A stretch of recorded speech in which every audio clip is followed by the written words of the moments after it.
What was your reaction when President Donald Trump gave a full and unconditional pardon to 1,500 individuals who had been prosecuted for violence against police officers?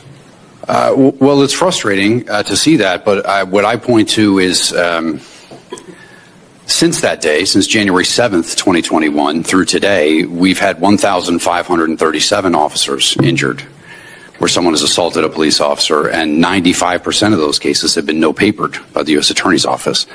So, yes, it's frustrating to have officers who are assaulted, but the vast majority of those people that assaulted officers that day were arrested and charged, and many of them convicted. I'm asking about the full and unconditional pardon by the president. Your reaction to that?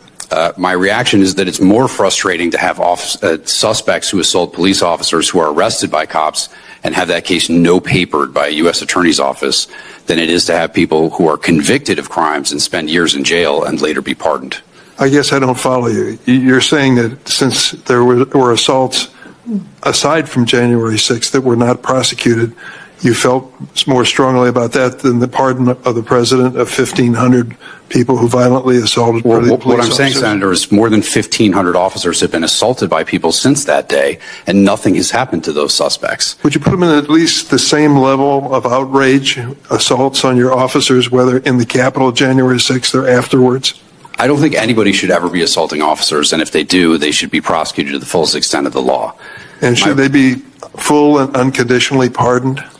My frustration, Senator, is that no one seems to care about police officers who were assaulted after that day or before that day. It seems like people only care about police officers who were assaulted on that day in the calendar.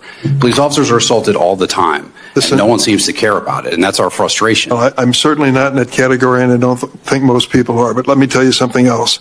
I spent a better part of my life in this building, in the U.S. Capitol building, and I think you feel as I do. It is a cathedral to democracy and should be respected, and the people that broke down the windows, came in and beat up on your police officers are despicable, and to give them a full and unconditional pardon to me and call them peaceful protesters is not conducive to saying they are sympathetic to the police and their mission.